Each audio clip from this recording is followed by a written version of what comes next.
I live in Birmingham, Alabama. I hope nobody's shout out to B-Ham. Yes, I live in Birmingham, Alabama. So this is an all-black city. Where you at, Los? Yeah, that's where I'm at. You at Birmingham too? Yeah, I smell a collaboration coming on. Oh my God, that is so crazy. That's dope.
Welcome back, everybody. Come on inside and get yourself something cool to drink. Hey. Listen, welcome back to the grand opening of Bama Talk. I'm lost in translation, and here's my co-host, Miss J. How you doing, darling? I'm great. How's everybody doing tonight? Doing good. So they put us together. You know what I'm saying? They said, y'all from Birmingham, and y'all should probably tell y'all story. Jay, how did you wind up in Birmingham? Let's get the icebreaker going. Okay, well, Tell folks a little about yourself first, so they'll know who you are if they hadn't heard you before. So you do want me to go ahead and go first? Yeah. Okay. Yeah. So I actually am an Army brat. So all of my family on both sides, my mom and dad's family, for as far back as any of us can remember, is from the Talladega County area. So it's a small town country girl kind of thing. But even with that, I didn't live there for the majority of my life, but it always held such a near and dear place to me. So much so that I always said when I got grown and I was able to choose where I lived, I would always come back. And I definitely did that. So I was living in Lincoln, which is my hometown, for a little while. But then I met the love of my life, and he was living in Alabaster, which is a kind of far out, but technically, I guess, one of the suburbs of Birmingham, in the greater Birmingham area. And we ended up moving a little closer to the city after we were dating for about 2 years or so. And that's my story. So I live here with him now. We've been here about 2.5 years. That's what's up. So how you say you've been here about 2.5 years, right? Mm-hmm. Great. What do you think about the city so far? Because you said you're country girl, from Talladega County. You know what I'm saying? So oddly enough, I was just having this conversation with my friend who will probably join us a little later. I was telling him, being from the country, we used to think Birmingham was like New York City. Like, I can remember vividly that going to Birmingham was an event. Like, it was like, oh, we going to Birmingham. We only would go for like the nicest restaurants, or if we had a doctor's appointment at like the VA or UAB or something. And it was just a grand thing. So since I've been here, I really do like it. I like the direction that certain parts of the city are trying to take, because I know that, I guess I'm kind of feeling like, if any of y'all ever seen, what was it, Barbershop 2? Yeah. Where I guess I'm kind of on the side of, I don't mind the concept of expansion and, being open to new ideas, because if you don't do that at all, I do think certain cities face the chance of kind of failing and becoming relics of themselves. So you want to kind of be able to keep up with some of the posh kind of stuff that you see in on the TV and stuff. I think that Birmingham, certain parts of it are doing that, and then certain parts that don't want to. They may want to preserve what's more kind of typical for like a traditional Birmingham kind of aesthetic or whatever. But I like both honestly. You know what I noticed that about Birmingham is that Birmingham likes to take a little bit of the old and mix it with the new. I don't know if you've ever been to any of these restaurants that downtown. They'll have a brand new restaurant, but on the inside, it looks old. You know what I'm saying? And it gives you this aesthetic. So I think that's what Birmingham is really going for. It's not really going for ultra modern, but it's got 1 foot in the future and 1 foot in the past. And I think it gives a definite unique type of flavor. You get places like Sloss Furnace, right off of First Avenue, where they got this old beat up place, but it still kind of harkens back to those who still alive who were around when Sloss Furnace was jumping.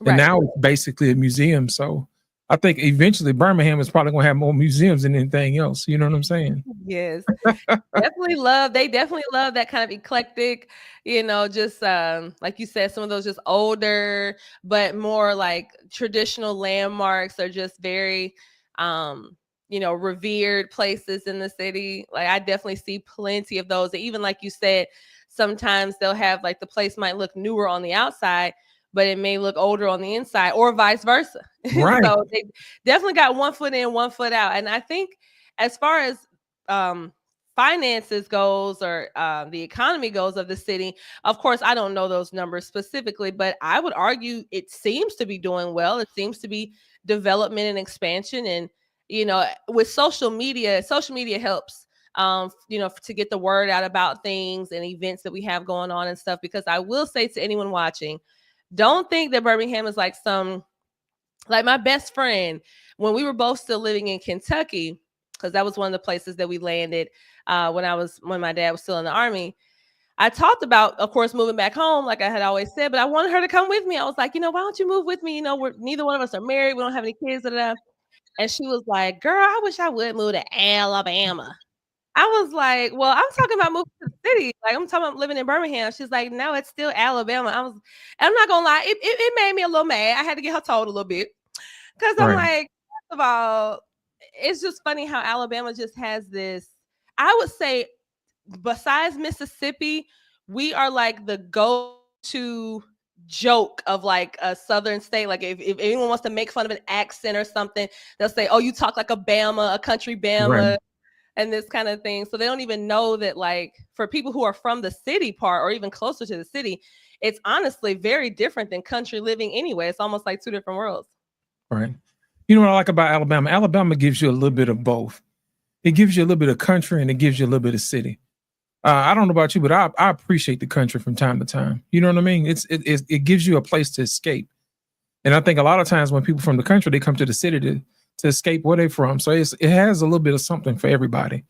Like if you go down to Chilton County, you want to hang out and get you some peaches or whatever, some pecans. I don't know if you cook or not, but my mom usually sends us out there to go get some peaches or whatever so she can make peach pie and cobbler and all kind of other good stuff. And pecan pie. Sounds great. Oh, yes. We come from a long line of chefs and cooks and stuff, man. That's one thing about family here in Alabama. It's real big. I don't know about any other place, but Birmingham is a little bit different. I don't know if people know this or not, but Birmingham was actually named after Birmingham, England. You know what I'm saying? It was called the Magic City because it had the ability to kick out all kind of iron ore and stuff like that. So it kind of grew after that. But after the Magic City dried up a little bit after they moved the steel out of here, we kind of had to move to something else, which is the medical field. And like you mentioned earlier about UAB take up just about all of the South Side. Every time you look up that whole school system, just University of Alabama, just like Birmingham, just take up that whole side. But one thing about it, people like to talk about what they want to talk about, but they can't talk about the Tide. They want to talk about Bama and all this. Okay, let's talk about it. You know what I'm saying? When the last time your team did a little something? So that's one thing about it. That's right. One thing about it, man, is that when you first move to Alabama, you can have two choices. You're gonna pick Alabama or the school down the street. That's what we call them. You know what I'm saying? So most times, exactly. And I feel like, listen, I know I'm gonna make some people mad. But I am a huge Alabama fan. I've been my entire family, as far as like my dad, my mom, of course, myself and my brother. If you ever went to my parents' house, they have this, big basement, and their whole basement is just Alabama paraphernalia. Like they've got the huge fat heads on the wall. Right. They've got just blankets and pom-poms, and I mean the whole nine. So I'm definitely Bama down. And I feel like, Auburn, if I'm being real, Auburn has a very good basketball team. And I find it so funny that they are so stubborn. Like Auburn fans are so stubborn that they will not like support their actual really good basketball team that could win it all this year. Right. They won't support them, not fully, because they're too busy, they're still hanging on to the football thing.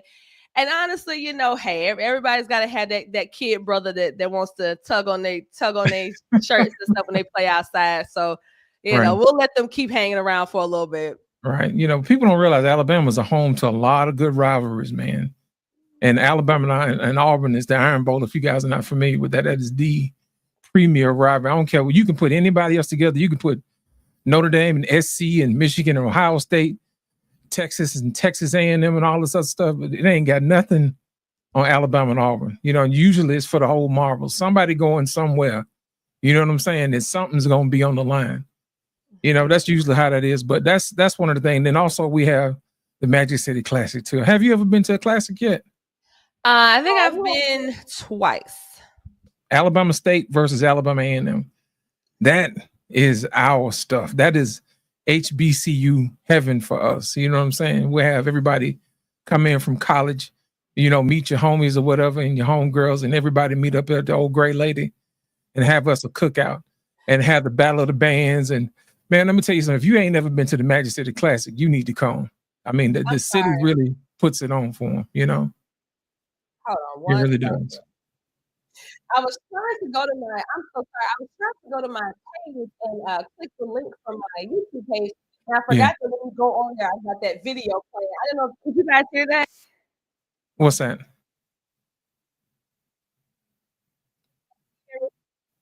What you need? Hold on. Okay, now I can't hear you. There you go. Okay, can you hear me now? I'm so sorry. I can. Okay, yeah, I was just saying that I had that. If you guys heard that video playing, that's why it was on my page, and I forgot that it's loud, and then I muted it so you wouldn't hear, but then I couldn't hear you responding. So yes, we have plenty of good rivalries here. The Magic City Classic is one of them.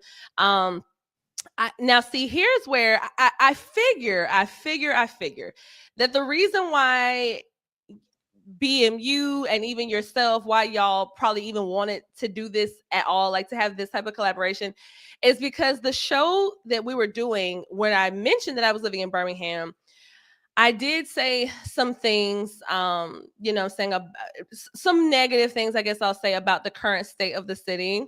Right. And I assume that maybe there's this interest in, us finding some sort of like common ground, like, two people who care about the plight of the city, and to see, maybe kind of what's causing certain things. Because when you mentioned the Classic, it reminded me that one of the reasons I don't go as often is because, like, when I tell you my boyfriend is very staunchly against going to events that are too large in the city, he's like, yeah, he's not going for it. Every year I'll be like, hey, let's go to this one thing. If it's not like a game, that is a game too, but like a baseball game or something, it's not happening. And honestly, as much as it used to annoy me, I can't say 1,000% that I disagree with him, because the city of Birmingham, at least as recent as last year, was the third most dangerous city in the United States. It outdid itself as far as beating its own, its previously held record for homicides in the span of 1 year. And, I don't think it's a blemish on some of the more beautiful parts of the city, like the people that make it up, the history and the heritage. But if anyone's watched my channel for any length of time, they know I'm just a realist. Like, I don't know how to be anything else. So realistically, I feel like we have to be honest in talking about or saying there's a serious problem in the city. Right.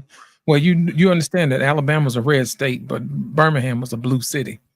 So you're gonna have some overlap and some stuff like that. But here's the thing: a lot of people like to talk about the crime here in Birmingham. But my question is, have you been to Memphis? Hey, listen, they're one of the ones that has us beat, and I feel like that's not being in good company. Man, let me tell you something. I'm grateful I don't live in Memphis. Let me tell you, I went to Memphis with a homeboy of mine, man, and he had a business where he was, selling hot dogs or whatever at the little football games or whatever that they have over there in Memphis. And when I tell you, them people out there will try to swindle you out of $1.25 hot dog. Man, let me get a half off, man. You know what I'm saying? You got to keep an eye on your stuff to make sure nobody steal. Man, them folks over there in Memphis, something else, man. They will steal everything in front of your face. They will, man. And what's funny too is my worldview is so different than a lot of, at least from the perception of a lot of Black people that I've seen online or even had a chance to talk to. Because when we went to Memphis, I went with my cousin on a bachelorette party, or like a little bachelorette trip. Right. And so we had gotten Airbnb. And so the pictures of the Airbnb was so cool and pretty. And it was that house was that. But when we got to that neighborhood, it was the hood. We were terrified. And we was like, oh my God. So I was just thinking about how I'm sure that it was probably some white person that capitalized on this cheap real estate, cheap land, small, whatever else, and they flipped it, and they're going to be making a whole bunch of money off their Airbnb, and people will get upset with that. But I feel like my whole thing is when I talk about the plight of Black people and us rising up and all these things, my thing is always, why don't we just learn how to do it? Whatever it is, whatever, if we're seeing something that's working, it's not even always obviously just white people, but even like Asians, people talk about the Asian community, why they're always so successful. Their children are always so smart. They always have great business savvy, and they're the wealthiest group by ethnicity in the country. And I just figured, instead of complaining or saying, oh, it's discrimination, it's they won't give us loans and all this type of stuff. I personally don't know that many Black people that have in earnest tried to obtain a business loan or things like that. And it could just be me. Maybe I'm not talking to enough people, but I really think that more Black people need to get into that type of stuff, buying up some of the cheaper property, not finagling somebody's grandma out of their house or something.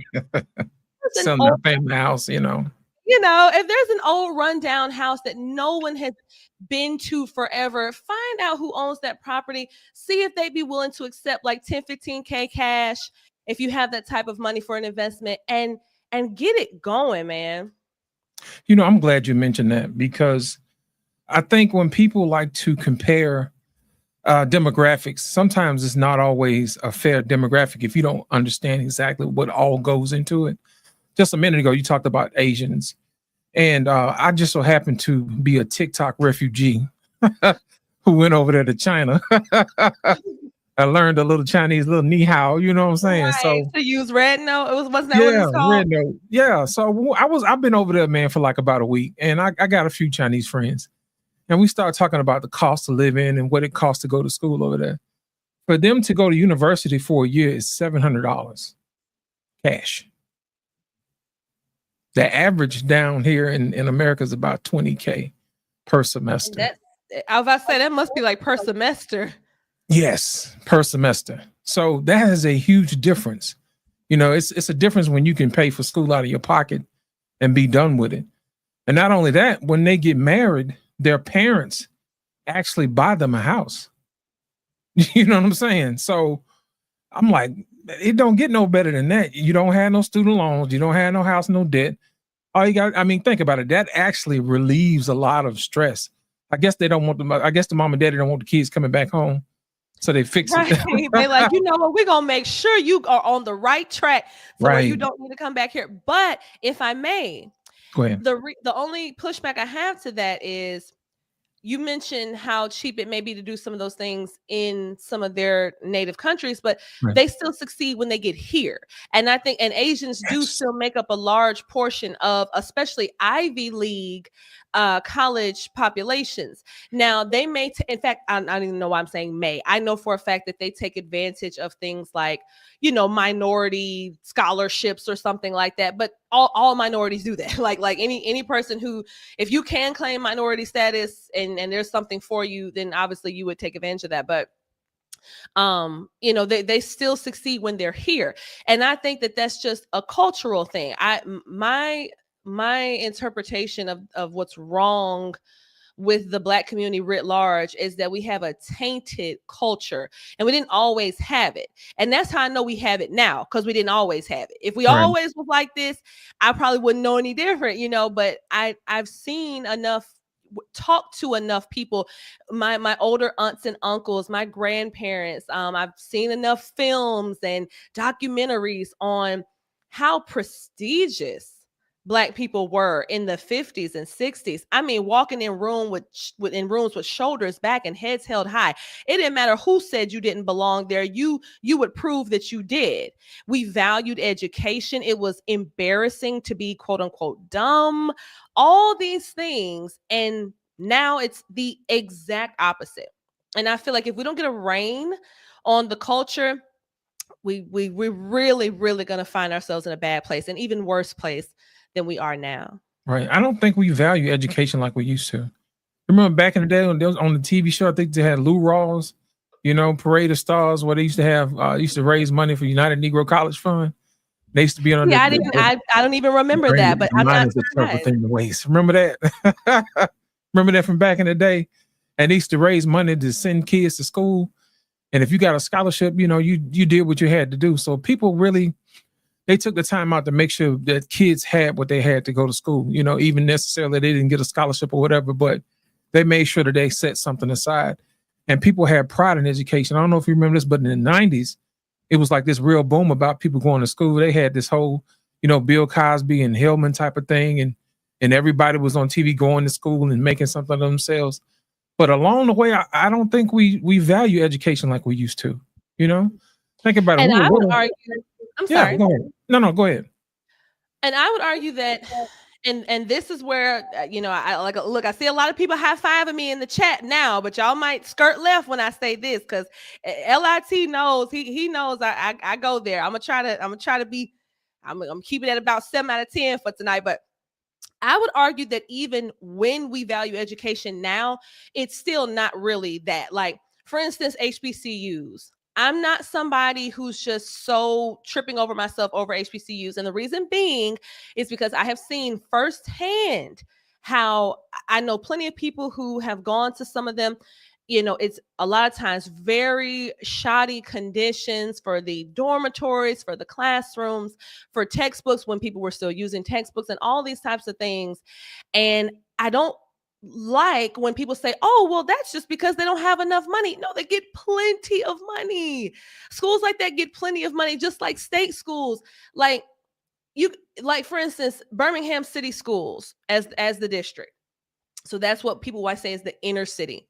So all those schools get the most state funding. Those schools are called, they're what's called Title I schools. And I think you get even more money when your school has a failing grade on the report card, because they're going to just send the state in to intervene. They're like, oh, well, obviously you need more money for computers or something. So they get the most funding out of any schools in the state.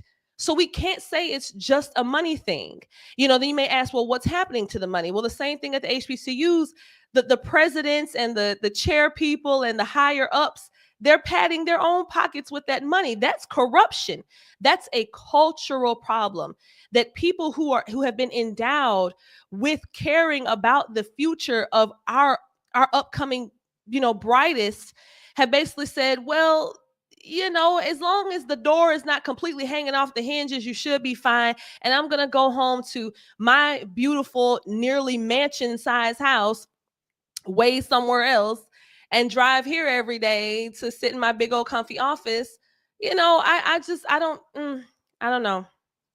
You know what? Here's the thing. I've been here for a long time, and to speak to that, in places we've had people who were, like you said, padding their pockets. You know what I'm saying? A lot of this school stuff is administrative, but I've seen in the last maybe 20 years, 30 years, they've actually started building brand new schools. Because think about when we came up, all our schools was raggedy.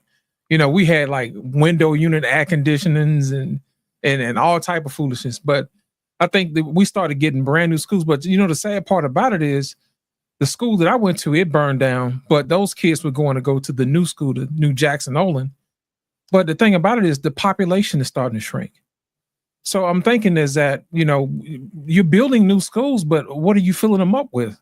I think a lot of times people will get an apartment over the mountain and send their kids to Homewood and, Mountain Brook and places like that. Nobody really stays to send their kids to Winona, you know what I mean? Or Parker, you know what I'm saying? Traditional inner city schools, you know what I'm saying?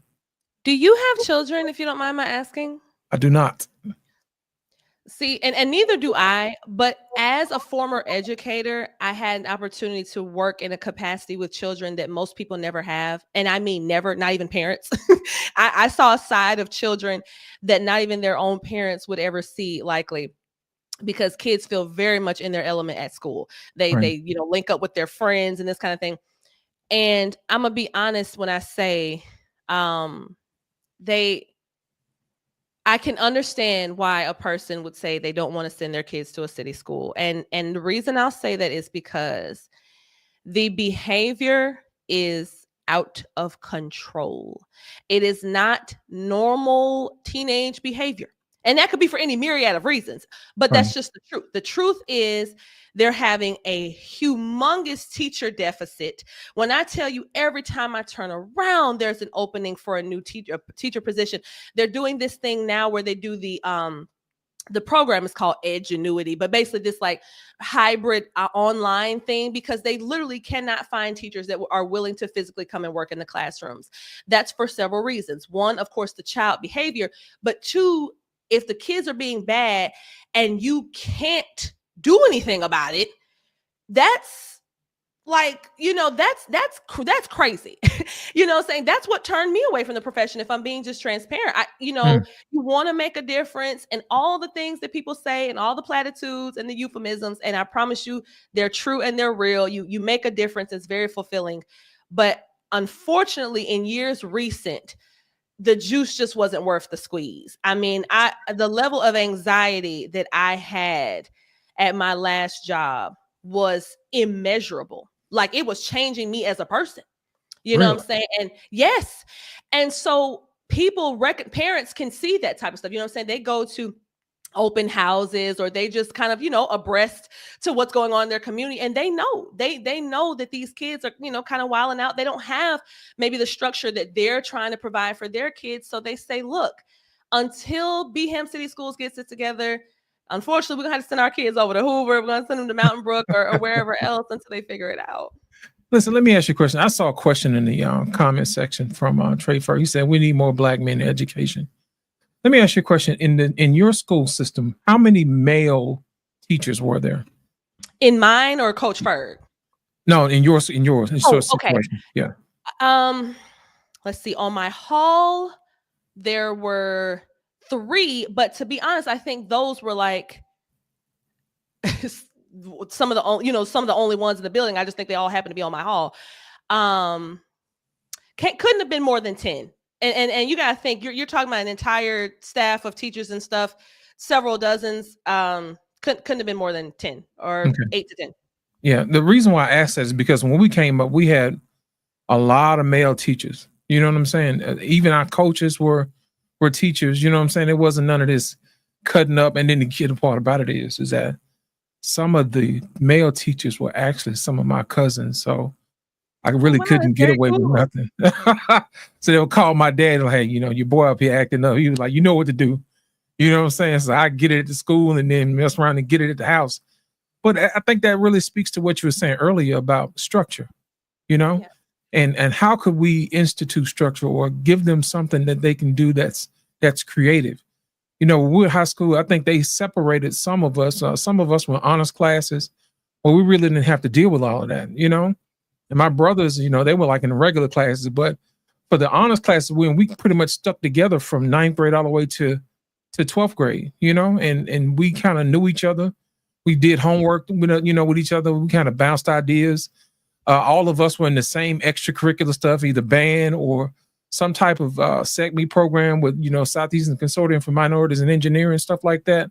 But those were situations where those particular students stuck together, and they really didn't. I mean, of course, they hung out with their friends or whatever, but for the main part, all of the education, the studying, all of that stuff, science projects, whatever it was, those particular kids stayed together.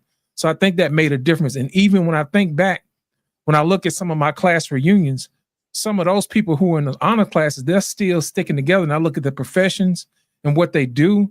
It makes a big difference because they didn't live their lives extra wild. You know what I'm saying? You can tell the ones who really went to school, who did what they were supposed to do. Then you have the other ones who look kind of old and beat up and like, man, what happened to you? You know what I'm saying? But for the most part, Exactly. Life. Life will hit you very, very hard. And if you don't prepare, and see, that's my thing, is the preparedness. Like, Right. I thank God so much for my parents properly preparing, not to do alliteration, but my parents did properly prepare myself and my brother for life. We have experienced so much adversity. Definitely myself, my brother did too, but as far as the military thing, he kind of got the aft end of it because he's several years younger than me. But when I was coming up, it was my entire life. I was literally still moving up through 11th grade. I started 11th grade in Virginia, and then I finished out 11th and 12th grade in Kentucky. So I had been moving my entire life, never a place for more than 2 years. So that base that a lot of people talk about, and they're like, oh, my friends from 20, 30 years. I do have two friends that I have maintained for that long, but it was tough to do, what I'm saying, because I was always on the move. But anyway, just to say that they prepared us. And I feel like so many or so few parents are doing that. And I get cynical. I'm sorry. One thing I don't tolerate is people not properly raising their kids. Even if you don't have all the know-how, even if you didn't get it all from your own parents, certain things as far as protecting your kids, not squandering their futures or whatever else, trying your best to show interest in them and things that they seem to be good at and talents. Those are things that don't even cost anything, as far as just being present and being supportive. And so few of our kids today have any real self-confidence. So in that way, I do sympathize with the kids, even the bad ones, because I know that it really is just a scream for help. But again, the problem is so large that an individual teacher, even a class of teachers, a full school day of teachers, cannot undo that. Right. The thing about it is, I think that we don't attack education like we used to. Think about it. All kids are not good at everything. Some kids are geniuses when it comes to certain things. Some kids are good at math. Some kids are good at music. Some kids are good at sports. But if you don't expose them to that, then you don't have an opportunity for that child to reveal its genius.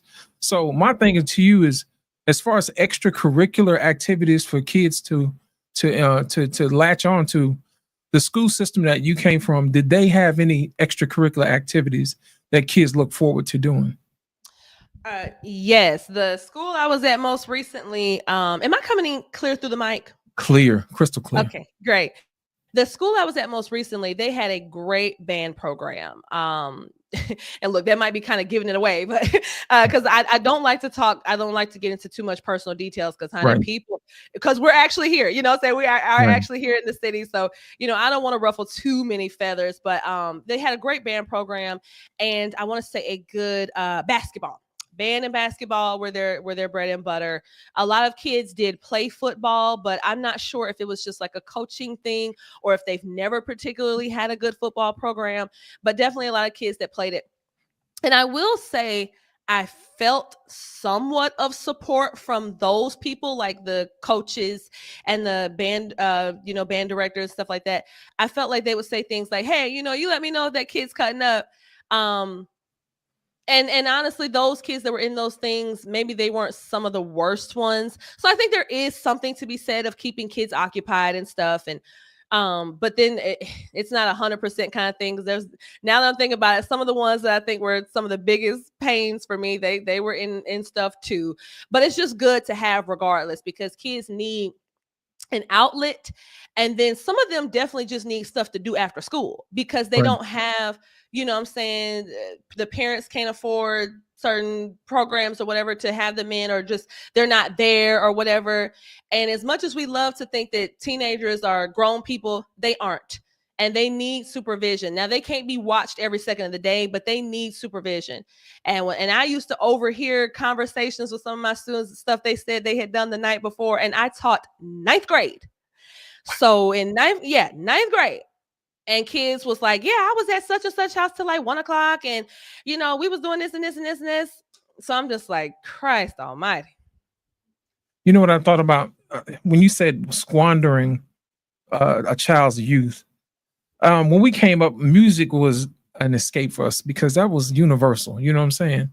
But I'm thinking these kids got so much stuff they can latch on to, like stocks and bonds and being financially savvy. You know what I'm saying? That type of thing. Those are some things that I think that'll carry you into an adulthood. Because think about it. We came up, yeah, we had home ec or whatever, but they never, taught people how to get a mortgage. They never taught people how to do their taxes. That stuff like that. You know what I mean? But I think that when we have kids, I don't think we pretty much aim them in the direction that we should, because I think we're too busy trying to get them to watch an iPad or whatever, get out of our hair while we do whatever we have to do, instead of saying, hey, look, what are you learning at school? You know what I mean? That type of thing. What can you do to support whatever it is you're doing in school? Like, say, if you bad at math or whatever, show me how you pick a stock. Think about it. Whatever you spend your money on, if you can't get some of that money back in the form of a stock or whatever, you probably shouldn't be doing business with them folks. That type of thing. Kind of get kids in the mind of being business owners instead of being employees. Even if you start out young, like giving them odd jobs to go cut the neighbor's grass for a few dollars or whatever. Get them to build their industriousness, so to speak. To build a hustle, and also to network too. That's one thing I noticed, that when we get older, our network doesn't do like it used to do when we were in school. Of course, when we are all around our friends or whatever, we take that for granted. But when we start getting older, it seems like we forget to build those networks, especially as we get older, like with our colleagues or whatever, because your network is going to determine your net worth. Because even when you can't find a job, if you know somebody that knows somebody, nepotism is a very good thing. It'll get you in the door in some places where your resume can't get you. So I think working a network is one of those things that we probably need to work on, Yes, and I think that's something, just piggybacking off of what I was saying earlier. And I want to give a disclaimer, though I do typically dislike disclaimers, but I will give one here. I'm not. I hear these criticisms a lot, so I'm just going to address them. I'm not worshiping other races of people or something. And I'm not saying that they're infallible. I'm not saying that they don't have problems. I'm not saying any of that. What I am saying is, once again, I'm a realist. I look at numbers, I look at statistics, I look at factual information. I try to put as little stock in emotion as possible, because it's just that electric motion. It moves from, I can feel happy right now and sad 5 minutes from now. Right. But a fact is going to remain a fact. And a fact is that we are at the bottom of all ethnic groups in this country when it comes to financially. So we're underrepresented when it comes to like median household income. Overrepresented when it comes to things like, of course, childless homes and criminality. At some point, we cannot keep saying that the reason why we keep effing up generation after generation is because of somebody else. Insert Right. whoever, boogeyman, white man, or whoever else. But what I do know is this: Birmingham is a very largely Black city, and we have a lot of Black representation. We have a Black mayor. I said this on the other show, and I shouldn't have, because I wasn't 1,000% sure, but I'm almost certain that we have a Black police chief or commissioner, or however that works. Right. I know we have a plethora of Black teachers, mostly Black principals, a Black superintendent. So at every level where stuff gets assessed, or we might say, okay, these are some of our institutions, we run them at every level in this city. So I'm not understanding how we can still deduce that the problem is external. We have to reach down and do that dirty work, right? That dirty, Right. I made this little analogy today. I was running earlier today, and I don't know what made me think about this, but I was like, because I critique Black culture so much because I want better. You know what I'm saying? I want better for us so bad. And I was thinking, what Black people's problem is that we have a broken leg, and we would rather get a bunch of colorful, cute Band-Aids for it instead of doing that hard rehabilitation. Rehab is hard. It's painful, but it's necessary. Right. And I think that that's our thing. We want to just say, oh, well, people just don't understand us. We're not going to get into respectability politics. We don't have to speak properly. We don't have to, dress nice and present ourselves well out in the world. Well, why not? Right. Why not? You know what I'm saying? That's not dignity. That's not pride in who you are and your people. And I think if we had more pride in ourselves as a culture and did not give the highest honors to our lowest hanging fruit, i.e., the sexy reds, the Meg the Stallions, the insert run the gamut of all these, crazed rappers these days. They get our highest honors. They can't do any wrong, even though they're doing dead wrong, and we can't even call it out. Not to be long winded, but Dr. Martin Luther King's daughter, of course, I'm sure you probably saw that, right? Where she had it was Sexy Red and MLK. But do you know that she would not just outright condemn the brand that is Sexy Red? She couldn't bring herself to do it. That's how brainwashed and we're so this blind allegiance to even our most degenerate. And I'm not saying berate the girl or whatever, but I feel like what's wrong with saying the type of music and the type of entertainment that you do is the reason why this image is disrespectful. But so she started it, but she couldn't finish it because that stronghold, it's like this stronghold we have. You know what? Let me ask you a question. You've been in Birmingham for quite some time, right? Have you seen anything like Sexy Red running around these streets in Birmingham? No, I actually haven't. That's a good point. That these people really are caricatures. They really do not represent real people. Now, on like I don't know, maybe like a street corner where you could tell somebody's clearly on drugs or something. Right. Maybe I'll see like that type of Party City wig kind of thing going on, maybe somewhere like there. But for the overwhelming majority of the time, no, I don't see people like that. Not even, and I don't mean to say it like that, but not even Black people. Like, so my friend said is in the chat, his channel there is Political Ransom, and so he knows one of my favorite spots. And don't y'all start going and crowding it up neither, because they're going to start raising their prices or the drinks. But I love Denim on 7th. Right. And shout out to Denim on 7th. When I tell you they are that's the most that's how you do it. If you're going to have a lounge, grown and sexy, they up their age limit because they was like, we're not about to have no little teeny boppers here, and just the aura, the atmosphere. I always see like the Black people I see in there, they always looking good and looking nice. Yes. And it's just a nice vibe. And look, he's talking about some don't tell. Look, hopefully, maybe a lot of people watching aren't in Birmingham. But it's a great vibe. And so I like going there because, like I said, you get to see some of the best. Right. You know what I'm saying? Some of the more distinguished ladies, like they'll wear like the nice dresses, nice jumpsuits, like not the tacky, classless stuff. Clothes all iron, you know what I'm saying? Like they remembered how to use an iron, Right. You got to have that. But that speaks to an influx of people trying to at least do right, The ones who want to do right want to hang around each other. I don't know if you this is before your day, but there was this place called the Brass Key. I feel like I've heard of that, and maybe Sed might be more familiar with it, but I've never been or seen even any pictures or anything. You're not gonna see no pictures of the Brass Key.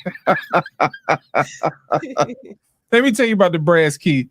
The Brass Key had an age limit of 25 and up. And back in the day, used to be like, I can't wait to go to the Brass Key. Well, over time, the Brass Key got a little bit ratchet. You know what I'm saying? The next thing you know, we got Silk the Shock up in there, Not Silk the Shock. And the Brass Key is no more. But Brass Key was one of those places where, the grown and sexy used to go in the airport lounge. I used to love to hang out in the airport lounge over there, Holiday Inn off the freeway. You know what I'm talking about? You know exactly what I'm talking about. But there are some nice places, and we'll talk about some of those too, because I don't want to fill up the whole night full of lounge action. Right. I was about to say, I know that, we definitely not here to give y'all a bunch of suggestions on where to go party, but just to make the point that there are nice places, nice, safe places with good security and, good vibes, and you don't feel like, you about to be just, it's really just no negative energy at all. Right. You know what I like about Birmingham too? Birmingham is one of those cities that's in the middle of everything. You know what I mean? You got Atlanta to the east. You know, you got New Orleans and Mississippi to the west. You know, if you really wanted to make a weekend out of it, you can get on the train and ride that bad boy down to New Orleans and have yourself a good time. You can enjoy everything there is to enjoy in New Orleans and not have to live there. You know what I'm saying? Right. Come back. Right. You can enjoy everything there is to enjoy about Atlanta, but not live there. You know what I'm saying? So I think that when we take a look at Birmingham as far as a magic city is concerned, it is centrally located between a lot of places. You got Nashville, you know, to the north. Yeah, I was thinking Nashville, and I love Nashville, by the way. Come on. You know what I'm saying? And then you got Chattanooga, you know, different places like that. Memphis, you know, if you take Corridor X or whatever they call it now. You know, so Birmingham is in the middle of a lot of different places. So I think that's probably the reason why it's on the come up. But for as far as education is concerned, we're working on it. You know what I'm saying? Because I think a while back we had a little brain drain where, you know, when people, you know, got a little education, they left and didn't come back. But we got a lot of different centers now for innovation, you know, that comes up. And then off top of that, we got a lot of brand new apartment buildings just popping up out of nowhere. I'm like, wait a minute. Where all these people coming from? And most of them, you know, UAB, you know what I'm saying, doctor's offices and places like that. But I think a lot of younger couples are starting to come, but now they want to have somewhere to put the kids. So you got Birmingham. Yeah, I was gonna say. And you know what? I know I had gotten off on a tangent earlier and I didn't properly address your point. And I really wanted to go back, if you don't mind, where you were talking about how they built the new schools, but their numbers are down. Right. And so I already did kind of talk about this idea of, you know, if you're a concerned parent and if you want the best education and stuff for your child, unfortunately, you may come to the conclusion that, you know, one of these city schools, albeit some of them are nice, you know, Huffman's got a nice school. Jackson Olin has at least on brand the inside, it's nice. And so it's like the buildings are nice, but it's the culture still is just not quite there. And I won't say that that's all the educators' fault. There are some educators who I have worked for and under who sincerely believe in like trying to really educate the kids, and they think that, you know, education is the key to everything. I've worked with the esteemed Dr. Terrell Brown. I think he's at Centerpoint now. That's technically Jefferson County, but I worked with him at Woodlawn before, and he was great with that. He was that kind of, reminds me of Morgan Freeman in what's the movie? Crazy Joe, you know, some lean on me. Yeah, like that. He reminded me of that. He was very no nonsense, and it was received pretty well.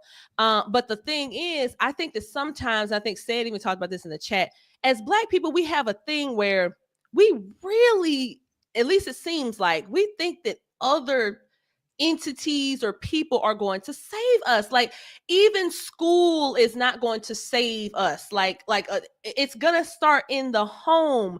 If I can be the best teacher in the world, I can give the kid all the encouragement, I can, you know, whatever else. And when they leave my classroom and they go back home and it's a bunch of foolishness, then that's how they end their day. You know what I'm saying? That's where it starts. That's the heart of it. Right.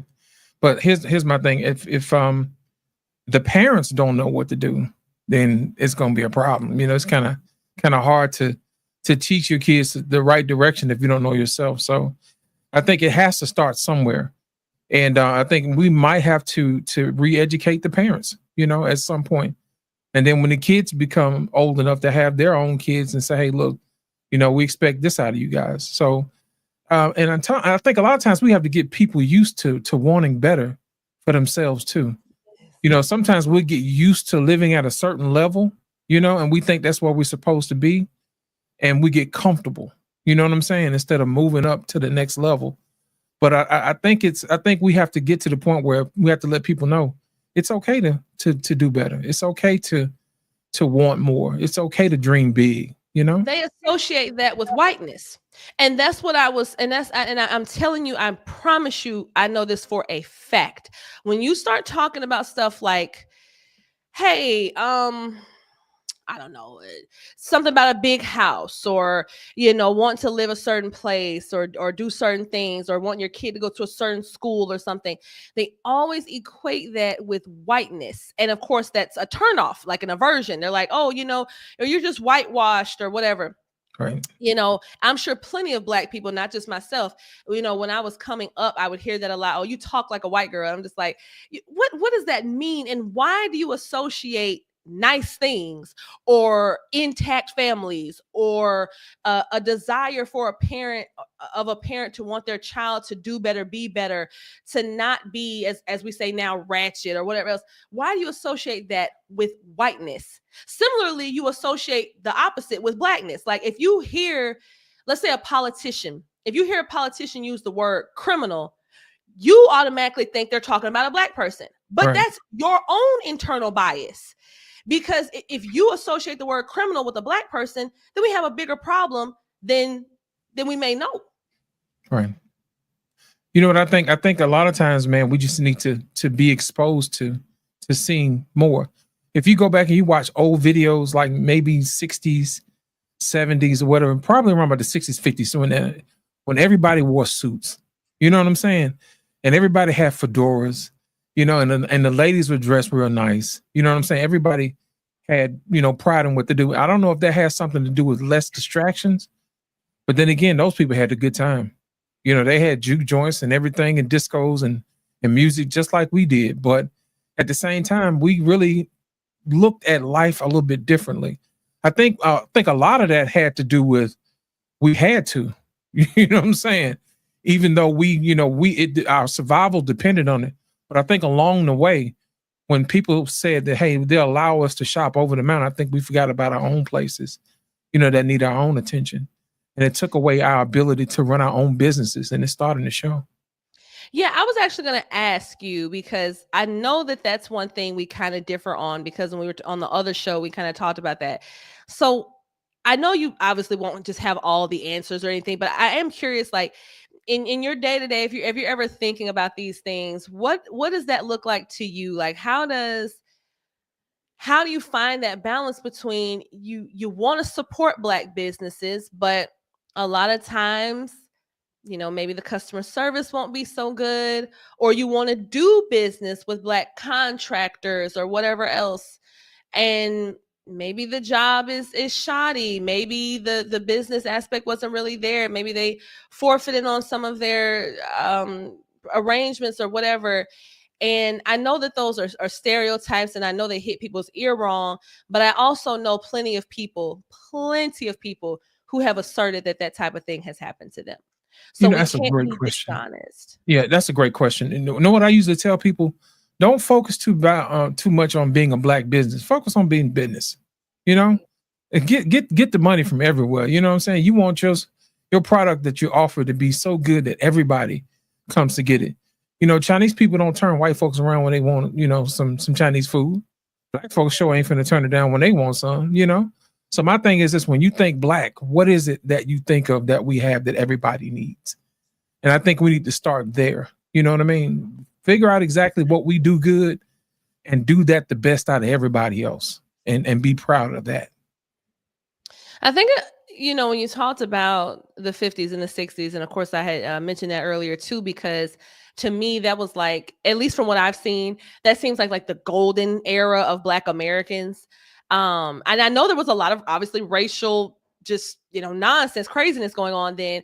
But oddly enough, in the midst of that, we were the most, once again, we had dignity, pride, intact homes. There was a point that we had higher marriage rates than our white counterparts. And that sounds laughable today, like, whoa, really? But it was true. I'm gonna say something that I know is unpopular. Look, surprise, surprise. But I think it's hip hop. I think it's almost solely hip hop.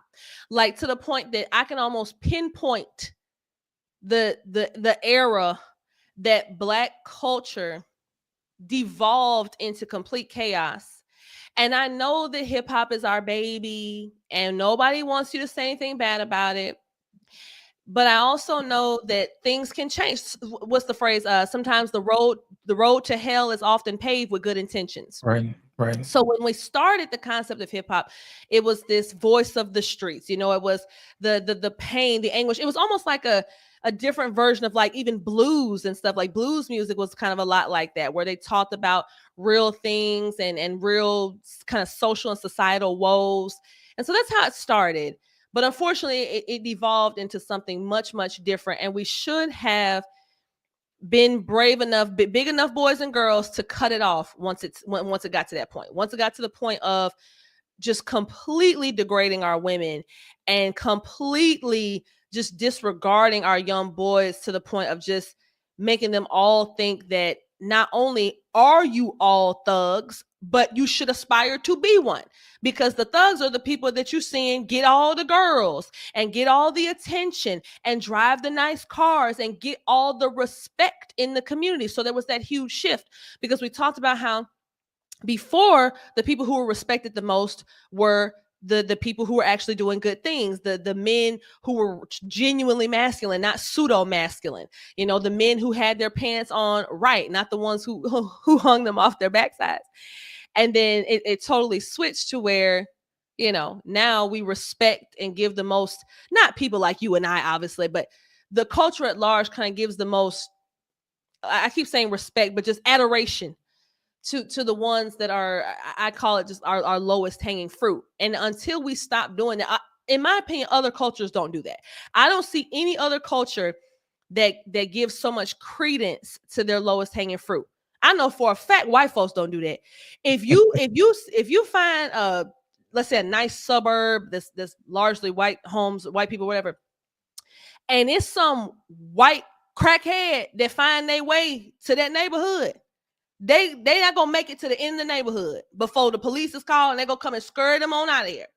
Because, honey, no, don't come in here fighting the air and doing all your crazy stuff. We don't do that here.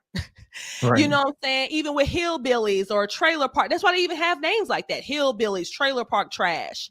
They came up with them names themselves. Right. But when it's us, it's, oh, you ain't real if you ain't from the trenches.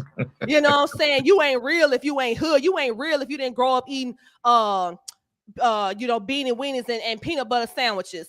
And It's like, okay, so now you're indicting my blackness. Now my blackness is on trial because I didn't struggle in the same way that you did. I don't think anyone else does that but us. You know what? The thing about it is that music definitely played a role in the shift, because gospel music used to be our music. You know what I mean? That was when people used to copy us the most. You know what I mean? And then, of course, after gospel, it moved to R&B.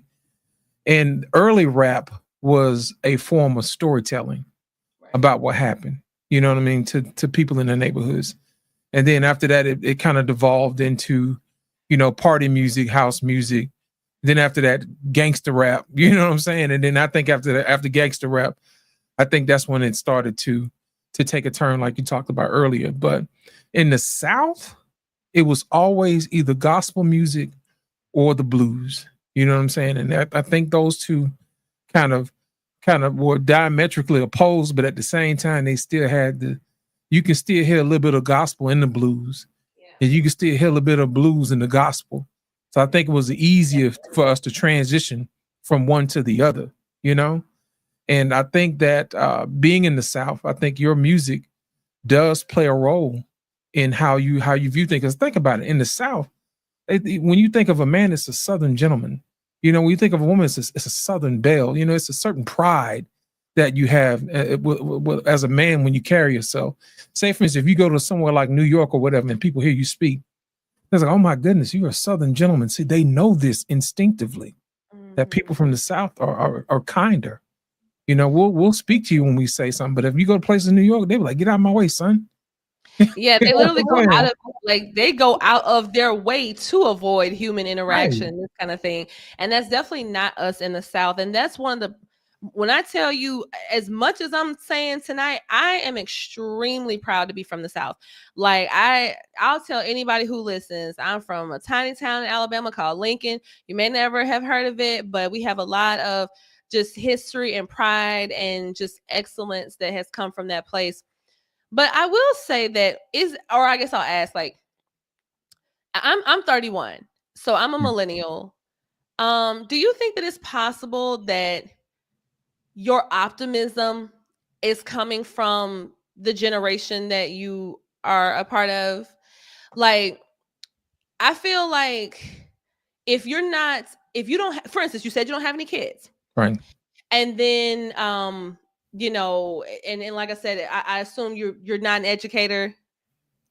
I'm educated, but I'm not an educator. Right. So you don't spend a lot of time probably around a whole bunch of 18, 19, 20, 21-year-old young people. And I have. I've spent a lot of time with them because I've taught all grades in high school. Ninth grade was just my most recent one, but I've taught all through 12th grade. And even afterwards, sometimes I'll just see people out in the community or whatever else, or I have them on social media, whatever it might be. And I want to really hammer home that it's really bad. Like, there was this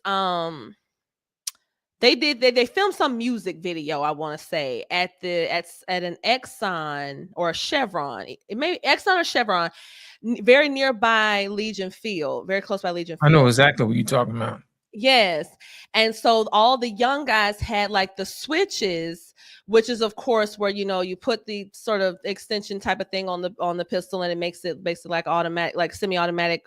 However, I'm not a huge gun connoisseur, but it's an illegal thing to do, and it's incredibly dangerous because if you're gonna use like a rifle of any kind, those are of course very dangerous as well. But you have, what I'm saying, they're bigger guns. You can hold, you're holding them with two hands, you got kind of resting it, doing this kind of thing. And when that power, that kickback from it, you're holding it with two hands, and so you can handle that. But these kids are holding these pistols in the way that you hold a pistol with one hand. It has the power of this semi-automatic weapon. So they had all the switches and stuff in the video, and it was just this whole big thing.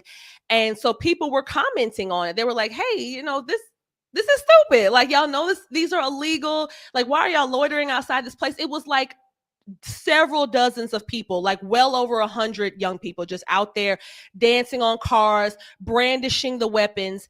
And I look at that like community terrorism. I feel like you are terrorizing your community. You are terrorizing the person that just needed to stop at that gas station to get gas. That's not just you and your friends just playing some loud music and, having a cigarette or something. That's another level of pathology that, once again, I just feel like we're just going to have to address. And I know, to your point, you said, yeah, the parents don't know any better. And I guess that's evident. But I feel like we have to figure out something. And then people were getting mad. Some people were getting mad at some of the pushback. They were like, oh, you guys are acting like they're actually shooting the guns. It's just a video. I'm like, is this really where we're at? Grown people were saying that. Right. Here's my thing about them having the guns. This is America. You know what I'm saying? You can have your guns or whatever, but within reason and be in the law. You know what I'm saying? And I think a lot of times when we do stuff, it comes from a place of low self-esteem, because it's easier for us to walk around with guns and your pants hanging off to get street cred. But at the end of the day, is that going to keep your lights on? You know what I'm saying? Is that going to get you a better job? That type of thing. We always like to do the low hanging fruit stuff, you know what I mean, to make ourselves feel better. When in essence, I think when we have people who do better and they go off, and the people who are not seeing better don't see that, then it's kind of robbing them of their experience of the possibility that what could be. You know what I mean? And I think sometimes when we separate ourselves, like, we do each other a disservice. You're on mute, Jay.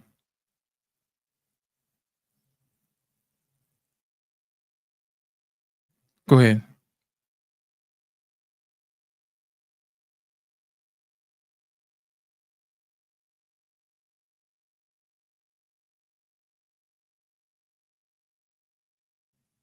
That's all right. You almost there. But like I was saying earlier, sometimes we do each other a disservice. Yeah. Is it back on now? Yes, it is. You good? Okay. Yeah. I don't know why it randomly does that sometimes, and I didn't have the little app open, but you're right. You're right that It's funny because I don't mean to sound so cynical. You know why I've become so jaded is Right. because it's the reactions that I've gotten. It's anytime I ever did try to introduce a new idea or say, hey, have we considered doing this thing, or maybe this concept, or this narrative or whatever is not good for the kids, it's not good for our community. Like, we can kind of look out and see that we're not doing so hot. And every time I would do that, it was met with so much scrutiny. Like, I'm talking all kinds of coons and sellouts and Uncle Toms.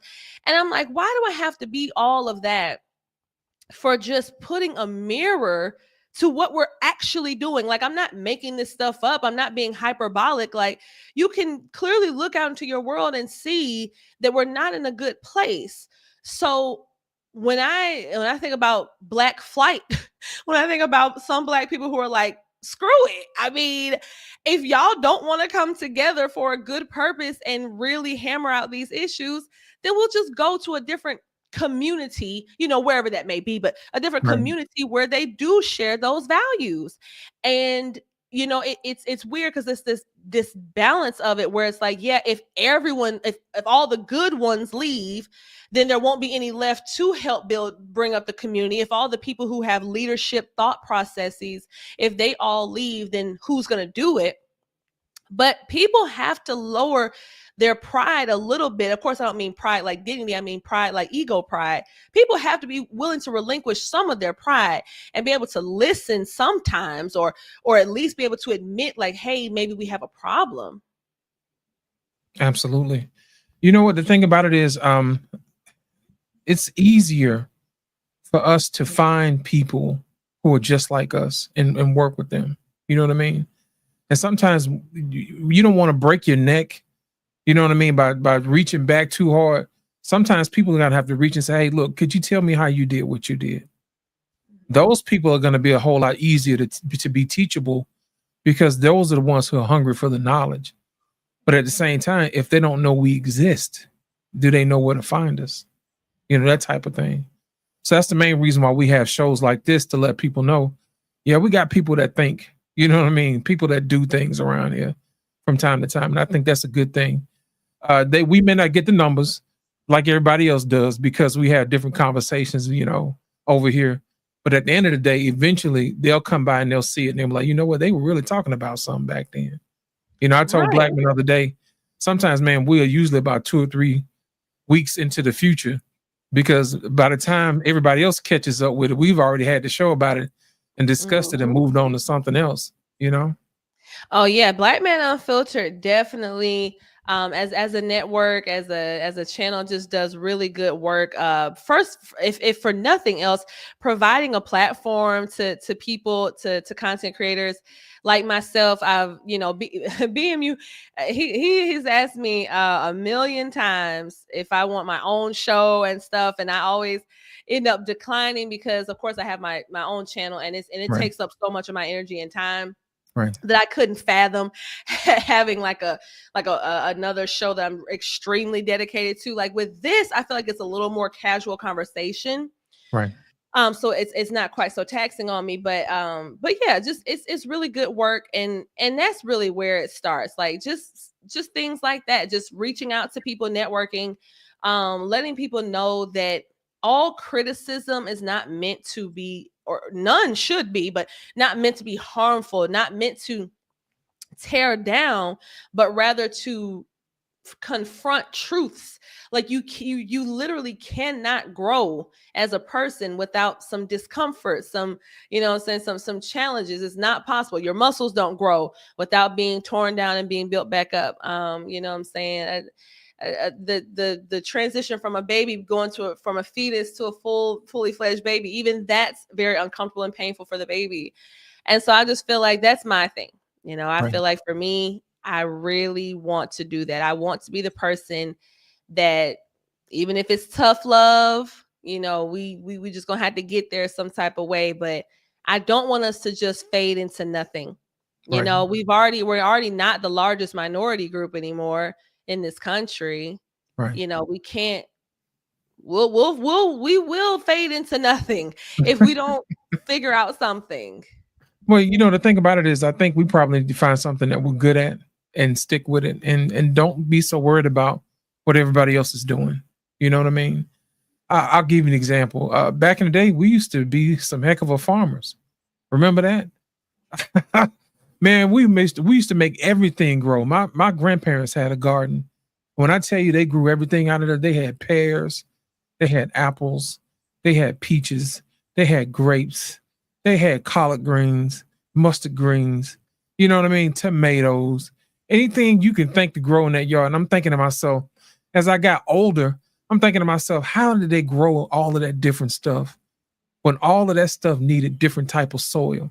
And I don't remember them turning over the soil about once a year. They really didn't add nothing to it, Right. but we always got to go in there and put the 20-10-20, you know what I mean, phosphates out there in the yard, to make sure that the nitrates are doing what they're doing. They just did it, and I'm trying to figure out what did they do different that we didn't do. And the thing about it is they really didn't spend a whole lot of time on TV or hanging out with the neighbors. They was hanging out with us, the kids, the grandkids, Yep. you know what I mean? That type of thing. And we just chill like that, But that brings up a good point too, and I'm sincerely just asking because I don't know if I really thought about this until now, but there has to be some sort of disconnect because even like you're talking about your grandparents. Do you even think that your generation, like, do you think that was like farming was something that was really big, even for, that's not that far removed if you really think, what I'm saying, just two generations within like your parents then to you. Do you feel like that was something that you still, or I even still maybe do you it. personally do, but do you feel like that's something that you still see a lot of Black people You know growing what? their own food? I use gardening as a different motivation. Yes, you can grow stuff or whatever, but for the most part, gardening for me is more philosophical. It teaches me different things, to keep an eye on things. It's just like anything that you want to grow, you want to keep an eye on it. You want to make sure you give it water, sunshine. You want to make sure you talk to it from time to time. You know what I mean? You want to make sure you give it the nutrients that it needs. You got to know when to harvest, when not to harvest, the type of soil that it needs, how much water that it needs, how often you should water it, that type of thing. To me, I use that as a method to make sure that I'm taking care of something. Because I think what happens is we get out of practice in taking care of something, even when we get into relationships. Sometimes we forget to take care of our partners. So that's the main reason why I still garden, because it serves as a reminder to make sure you take care of something living, you always have something in the back of your mind, but that's how I do it. But for the most part, I think as my generation came up, most of those guys went off to college. They wanted to be engineers. They wanted to be doctors or whatever. Most of the people, I don't know anybody in my generation that stayed to be a farmer. But our generation before that, like my moms and dad or whatever, that was the first generation that didn't farm. My grandparents, they still went to work or whatever, but they still farmed, And I guess my parents was like, since we did that a lot, when we get older, we ain't gonna do that. So if you look at it over time, if you start looking at a lot of these huge farming companies or whatever with monocultures or whatever, and they just sell a whole bunch of one item. Back in the day, you just have to be good at planting different things at different times of the year and keep track of it. They used to have this thing called a farmer's almanac. There were certain things you could plant in the beginning of the spring and certain stuff you can plant like toward the end of the fall. And you would always have something to eat throughout the year. But even though we still go to the grocery store or whatever, it's still therapeutic to grow something. I feel like I've heard that too, specifically about the grocery stores, that back, some time ago, you couldn't get everything year round because it was locally grown or, locally sourced or whatever. And so now we, of course, bring in a lot of our fruit from places like Chile and places like that, where, of course, they're not on the same kind of season time as we are, different parts of the world or whatever. So you can get your avocados anytime, you can get your peaches anytime and different things like that. But it shouldn't be that way. You know what I'm saying? What else we did too? We had a deep freezer. Remember that? Yes. Oh my God. If you Yes. from the country, you know about the deep freezer. Oh, the deep freezer is packed all the time. It's got all types of stuff. It's got meat. It's got anything you can think of. It's down there in case of an apocalypse or something, honey. I guess that Right. it is there. But think about it. We used to go hunting. We used to go fishing. Say, for instance, if somebody had a cow, and people went in on the cow and said, "Hey, look, I get some of the cow and put it in the deep freezer." Or if somebody went fishing, they would actually skin the fish and cut them up or whatever, and put them in the deep freezer. And then in the wintertime, when it was cold and people really didn't want to go to the store, they just go into the deep freezer to thaw out whatever it is. Remember, they say, go out there and put something out of the sink and run water on it and thaw it out. Remember that back in the day? Oh, trust me, I Before you go remember. to school, make sure you take something out to thaw for dinner. You know what I'm saying? Yes. We don't do that anymore. We just DoorDash and here it is. Oh my God. And I'm telling you, and I could go with that whole thing because that goes to our health. Right. And one of the reasons why we have such poor health in the Black community as well, like we eat terribly and we do not have a lot of people cooking anymore. Like there's not the idea of a mom preparing a meal for her family is nowhere near as prevalent as it used to be. Like these kids be fending for themselves. Them kids leave school and go right to the local chicken spot. They get that 8-piece lemon pepper fried hard and the kiki poo and all the good stuff. Liquid diabetes. Man, listen, and then during school they eating hot Cheetos and Takis, and I'm thinking, man, you're gonna eat all this junk food all day long, and it is normal, obviously, for young people to like junk food. But I'm just wondering, do you ever have like a balanced meal? Like when you leave from here, are you getting grilled chicken and vegetables and rice like ever? Saying baked chicken, stuff like that, because we have an obesity problem as well, and that comes from a lack of education, I will say, because I've noticed that myself. Like I used to be a lot heavier, so I made sure I just did not want to be that way anymore. I was like, what do I have to do to lose this weight? You know what I'm saying? Right. And so over the years, I've learned a lot about nutrition and what's good to eat and what's going to help me reach my goals, etc.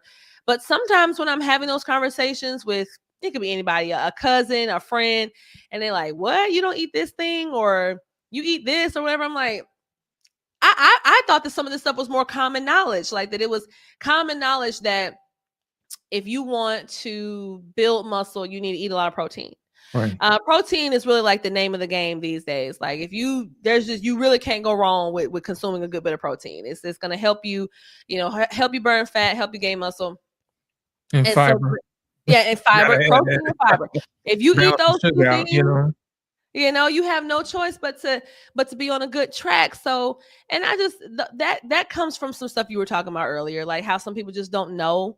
But then again, we're in the information age. We have everything at our fingertips, and people choose to spend their time perusing TikTok and hip rolling and all the little stuff they do on TikTok instead of what's some good foods to eat? What are some, what if I'm trying to lose weight, or if I'm trying to be healthy, or if I want my kids to be healthy, like what are some things you should eat? Like I hear people say all the time that they have no idea what to do at a gym. Like they'll be like, if I went to a gym, I would be like a fish out of water. And I'm like, at this big old age, like you've just never been, you've never lifted some dumbbells, you've never done a little lat pull down machine. Start at the bottom and work your way up, homie. You know what I'm saying? It's like, just go at least, because if you just keep saying, if I went, it would be bad. Well, how are you ever going to know how to do it? You know what I'm saying? And I don't think that health and wellness, just like education, neither education nor health and wellness is particularly important in the community at large. And those are just those cultural problems. I can rant about them all day. You know what, Jay? I thought about if you are busy growing your own food, then it'll kind of be hard to stay fat. You know what I'm saying? Exactly. If you out there, digging and growing your own food and checking on or whatever, and putting in the deep freeze, moving around, it's kind of hard to get big. If you're in the sun, getting your melatonin, you know what I'm saying, getting your vitamin D in.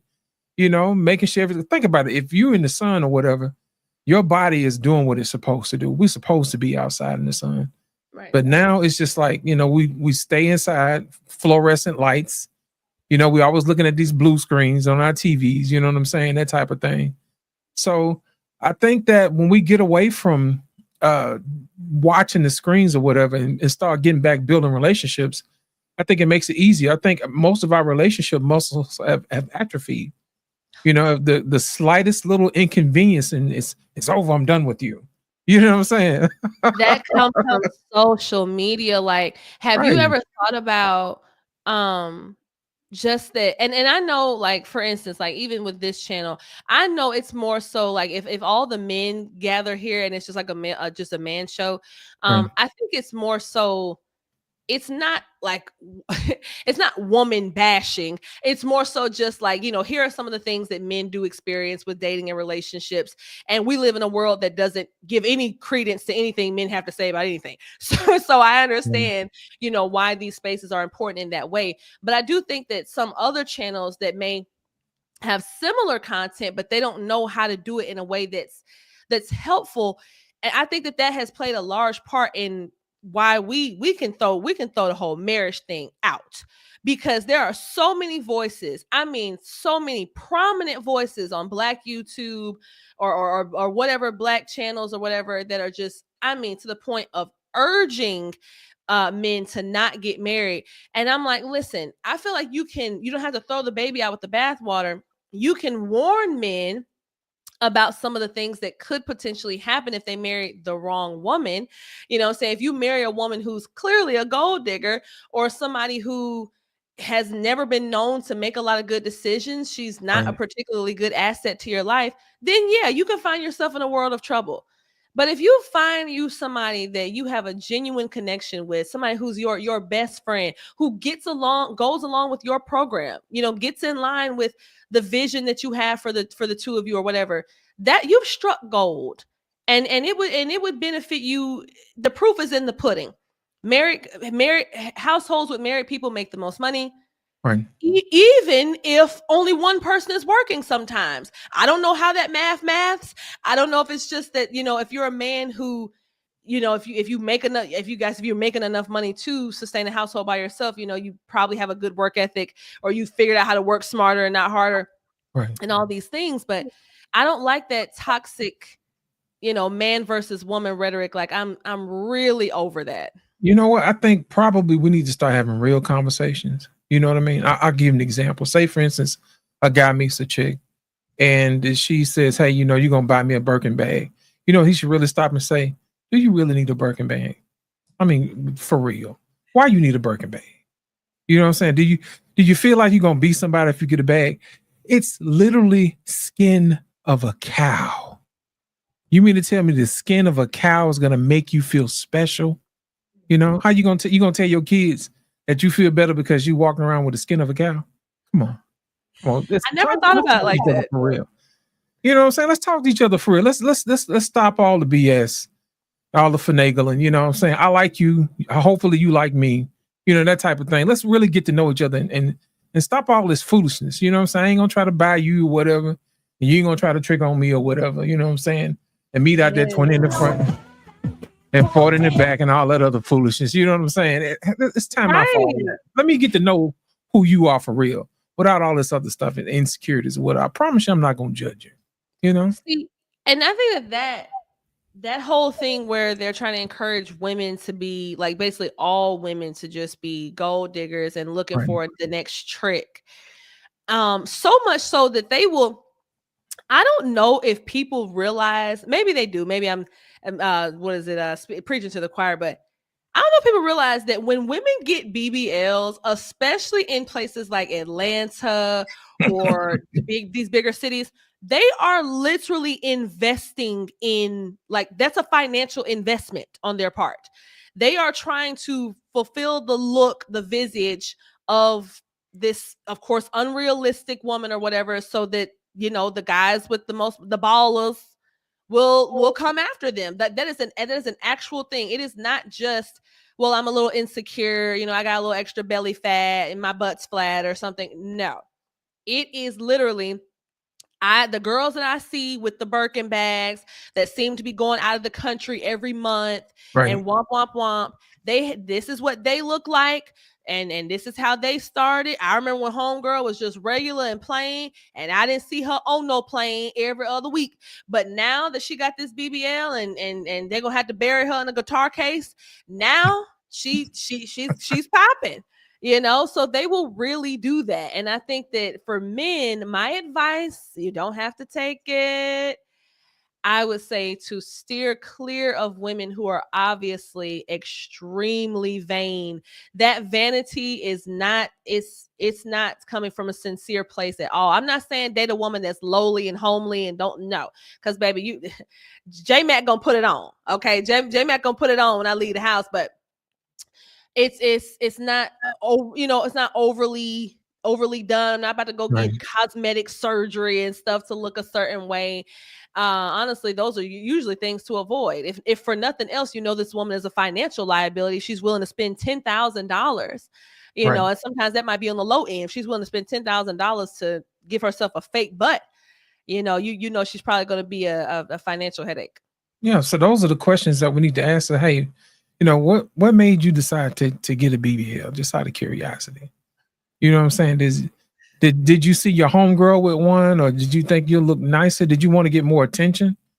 And I think sometimes when people lean into beauty too much, they forget that they have other talents, other things that make them, unique. You know what I mean? I think a lot of times when we talk to our sisters, it's like, you don't have to rely on beauty all the time, because eventually we all gonna get old and wrinkly. You know what I'm saying? But my thing is, what are you going to add to your repertoire along the way? Think about it. Our grandmothers didn't solely rely on beauty. They, learn how to be kind. You know what I'm saying? They would learn how to talk to you, in a kind way. They would cook, they would be useful, you know what I'm saying? That type of thing. They were industrious. They would always help people with different stuff. It helps you be a more rounded person, to do that. And the guys were too. Think about it. Guys were extra handy.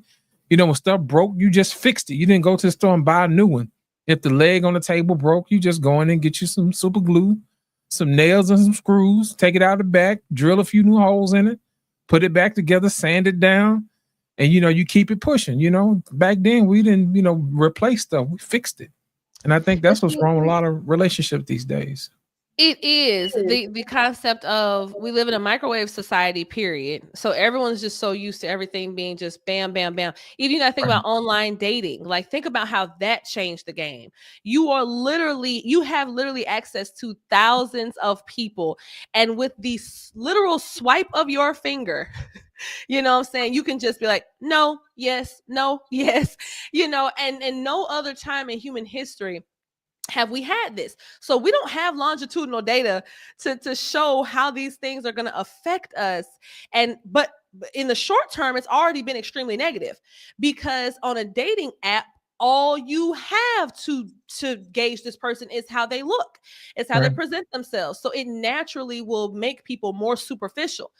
And then with the women, it's just like, don't be, just this, airhead. Like, I can remember a time where women had personalities, you know what I'm saying? I don't see that anymore. When I see these women on panels, like, shout out to Anton Daniels. Like, he'll have women sometimes on there. Some of the women he has, like, on, you can tell they're kind of like more adjacent to him. Like, they'll have personalities and stuff, but sometimes they'll have girls on there, women on there. And I'm like, every single woman under 30 acts and talks just like this.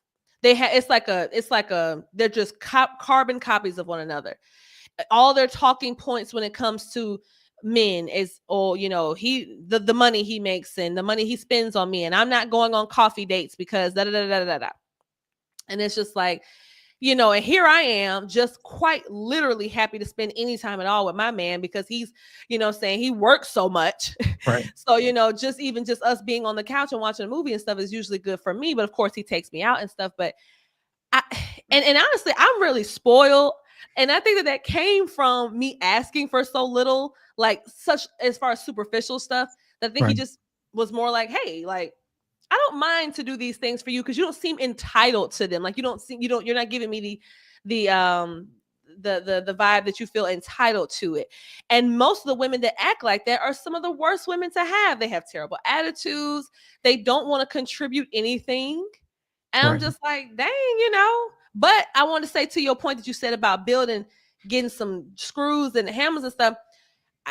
I gotta hold the brothers to account as well. The same way y'all be wanting more traditional women, you know, you miss the concept of women, you know, cooking and serving you and being this and that. You know, think about the men of yesteryear. They could, you know, change their own tire and without having to call AAA, or they could, if something kind of broke in the house, if it wasn't something monumental, they could Right. fix it. They could do, you know, a little light plumbing or whatever when you had to call somebody and pay hundreds of dollars. So I think as a cultural problem in general, it's not just the men or just the women. So when we have that's that type of content where they just focus on one or the other so much, I think it's going to always miss the big picture. You know what, Jay, I just thought about something. When we talked about early at the beginning of the show about financially how we at the bottom when it comes to stuff like that, I think we just cracked the code on that. Think about it. If the guys were being a little bit more handy around the house, they would be able to keep some of that money in their pocket. You know what I'm saying? If some of the women cook dinner a little bit more or do whatever it is that they do a little bit more, that'll save money. And then what you do is you'll take the money that was saved and put it into the house that you have and pay it off early. Rent that house out, go get another one. You know what I'm saying? And now you got property. So now you got money coming in, you know? Think about it. Yes. I'm telling you, I know for a fact that eating out is so expensive. Like, it didn't used to be this expensive. Like, it's to the point now, if you eat outside your home, it don't matter where you go, it's gonna be a lot of money. Like, you can even go to McDonald's unless you are going to literally get like a dollar. No, I don't even think they have $1.50 stuff no more. I think the lowest thing they have is like $2 now. Right. But unless you're getting like a $2 McDouble or something, it's going to cost you like $11 for like a little value meal, a combo meal, stuff that don't have it delivered. That's $30. And I'm about saying, if you're gonna have it delivered, that's easily $30. Right. You know what I'm saying, with the taxes and fees and tip. And if you're doing that 3-4 times a week, I mean, you are really, really draining your pockets just off of you not eating your own food. And then not to mention, no matter what the food is, if you get food from outside your house, it's just never going to be as healthy as it would be if you prepared it at home. They always put extra sodium, you know, they preserve the foods in different ways or whatever. So if like you said, if we could just kind of revert back to ways of yesteryear, you know, when it comes to so many things, if we would get back involved with farming, if women would get back involved with homemaking and you know what I'm saying, maybe even I'm getting real old school now, but maybe even learn how to sew. Go sew some of your kids' clothes or a pair of pants or something, whatever else, because we're gonna need to figure out something. Like, stuff is getting extremely expensive, and I do believe, not to get political, but I do believe that with our incoming president, I do think that things are going to be able to come down. I think a lot of the things that he signed into order and a lot of the plans that he has are going to help the economy greatly. But I know that takes time. It ain't gonna be tomorrow. You know what I'm saying? So in that meantime, we're gonna have to figure something out, because it is really expensive to live these days. Food, housing, all of it. You know what I just thought about too? I think when you're doing more house stuff around the house together, it leads itself to less cheating. You know what I'm saying? Think about it. If you at home all the time fixing stuff, or she's at home with you when y'all having conversations and y'all eating or whatever, when do you have time to have a side chick? When do you have time to have a side dude? You know, I thought about it, man. Back in the day, my grandmama and granddaddy didn't have no best friends. They was each other's best friends. You know, the only people that showed up was old ladies from the church who came by to get a plate. You know what I'm saying? And a good word. And that sounds, when I'm sure young men, any young men listening to this right now, boy, that probably sounds like so foreign to them, because that is a societal norm that we have developed over the last couple of generations, where men, it's, you know, they're supposed to, and of course there's nothing wrong with spending, you know, some time with your boys or whatever else, but it's this kind of thing where it's like they feel robbed of something if they don't get to do that as much as they want or something like that. And the whole time I'm thinking, I can count on one hand the amount of times, like, especially on like a weekend or something, when it was like family time, that my daddy would have went out with some boys, my married daddy, You think my mama gonna watch my daddy go in the back room and get dressed up and fly? I'm talking about fine and leather jacket and cologne and be like, okay, babe, see you later. Man, what? You know what I'm saying? Of course, if it was something they may have planned well in advance or something, or if it was a special occasion, but just on a random Saturday or something, my daddy never did that.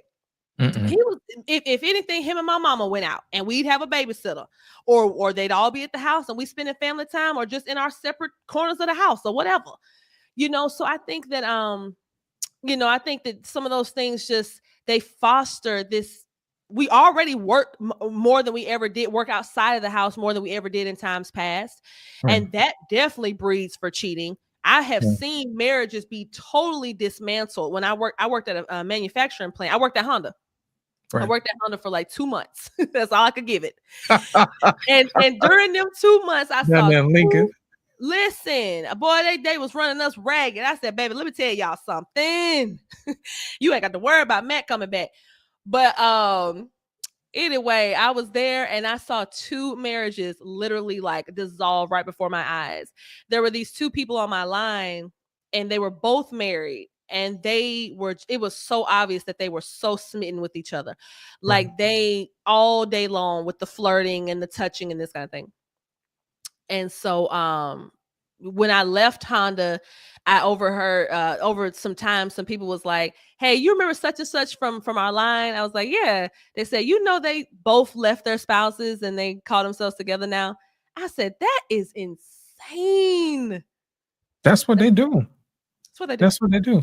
So GP said he had a question. What's your question? In the meantime, we're waiting on to bring the question up. You're absolutely right. Think about it. When we came up, the only time that our folks hung out with people is usually the neighbors.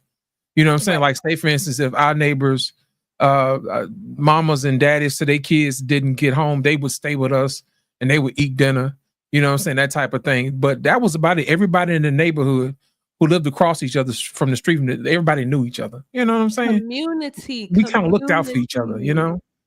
You know, we don't have that anymore. Say what? I was saying community. We don't have that anymore. Right. I remember one time, man, my homeboy, Chris, this was when we was real little. He lived across the street. And he was, my mom was like, Chris, you gonna stay for dinner? He was like, what y'all having? My mom was like, we having liver and rice. And he was like, no, I don't eat no liver and rice. She was like, you ain't never had my liver and rice. She said, okay, I'm gonna go and try it. Then he ate it. He was like, damn. My mom was like, what's wrong? She said, nah, I know my mama can't cook. Oh, dang. Your mama had exposed. Man, she exposed it. You know what I'm saying? And Chris, he been hanging up with us ever since, man. That's my homeboy. We grew up together. But Chris said when he said that, I fell out laughing. He said, nah, I know my mama can't cook.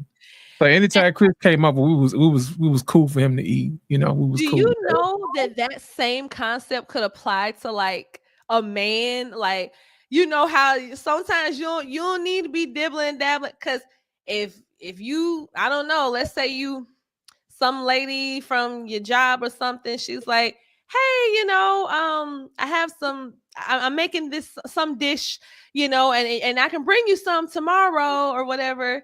And then you end up tasting that lady food and then you thinking, hold on, my wife don't cook like this. And you get to eat more and more of that lady food, that can turn into I'm trying to tell you. You know what? I was watching Angry Man. He said that some of these folks' marriages can be wiped away with aluminum foil and a paper plate. I swear, I promise you, baby. I make sure that man in there. Look, this is a green screen, but that man in there, honey, I make sure that man stay fed. That is hilarious. I was talking to the fellas on Humble Dad's podcast Monday, and we were talking about the Lanchero lady. You know what I'm saying? The Hispanic guys. I don't know if y'all know. I know you've seen that before on TikTok. Yeah. What happened is the Hispanic guys will go down to their job site or whatever, they're working construction or whatever, right? Mm-hmm. And usually they'll just go to work, and what happens is this lady called the Lanchero lady. She got this truck. It's got all kind of good kind of snacks and food and tacos, stuff that she done made all night. I'm talking about it looked like it's restaurant quality food. You know what I'm saying? They can get all kind of Gatorades and Powerades or whatever. Those guys will sit there and eat that, man, to their heart's content. Well, anyway, one guy came home And his wife was like, well, how was work today? He said, oh, it was fine. He was acting real quiet. She said, what did you have for lunch? Oh, I had nothing. You know what I'm saying? She said, you mean to tell me you worked hard all day and you didn't eat nothing? And then he was like, yeah, I had something from the lunchero lady. She was like, from the lunchero lady. If you seen the lunchero lady, you wouldn't want your man to be eating around the lunchero lady. So the lady herself is also like a nice looking lady. Yes. Okay. The lunchero lady, man, she stacked. You know what I'm saying? I'm talking about, you know what I'm saying? With the cowboy boots and the thick jeans, and then she can cook too. Man, listen. She said, you know what? From now on, I'm cooking your lunch. And the next day she was up like at 4:30 in the morning, cooking this man all type of tacos or whatever. You know what I'm saying? Fixing them up. I'm like, you gotta be kidding me. I said, how you gonna walk around and don't fix this man nothing to eat? You know what I'm saying? You around here feeding this man air and gratitude. You know what I'm saying? He got to have something more than that. He got to have something to eat, That was hilarious to me. But like I said earlier, the lunchero lady was ruining a whole lot of people's stuff. He said, I got a question. He said, have you ever decided he's trolling? Think about doing something? What? Yeah, he's just a troll. Oh, okay. That'll work. Yeah, and actually, my camera just died, and I know it will not be charged back in time for the conclusion of the show. I actually was going to tell you that I was going to try to hang on for 2 hours. Anyway, we're almost at 2 hours. Right. Do you think we can? You think I can give my parting words? Well, and you can go ahead and give your parting words. That's fine, and we're gonna wrap this thing up. You know what I'm saying? So do what you got to do. Okay. Well, first of all, of course, as always, it's a pleasure to have worked with you today. Lost in Translation, someone that I've seen obviously on this space plenty of times, and then also even come to my channel sometimes, join some of my lives. Great insight, good brother. So hopefully you guys enjoyed this initial this is our first episode of Bama Talks. Obviously it's called Bama Talk, but we're kind of a little more focused on the city of Birmingham. So certainly if you are in and around the area and you have some input for some things you want to talk about, feel free to tune in. And lastly, make sure to subscribe to the Chill Out J podcast. That is my personal podcast. I've been putting out a lot of videos lately. So if you've been wanting to, if you liked what you heard tonight, if you like the type of time I'm on, I promise you it's even crazier over there. And I just want to wish everybody a good night. Appreciate it, Jay. As always, it's a pleasure having you on. Anytime, man, you want to do this thing, just let me know. We got it going on. It was always a pleasure hanging out with you. Ladies and gentlemen, thank you guys for coming out. Tonight's show was a little bit of a snippet about what really goes on, after, the relationship or whatever, how you going to decide to raise your kids, where you going to, raise them, how you going to teach them, that type of thing, the type of things that really make a relationship work. Sometimes we don't have these conversations in these spaces. So I thought we have an opportunity to showcase our city and talk about what goes into making relationships, what they do. Listen, if it's your first time, make sure you guys hit the like button, hit subscribe, and hit share. If you guys like the content, man, make sure you guys support, hit the Cash App, do what you got to do. And as always, it's been a pleasure. It's been another edition of Black Man Unfiltered and the inaugural launch of Bama Talk. Y'all guys have a good evening. Thank you and good night. Good night, everyone.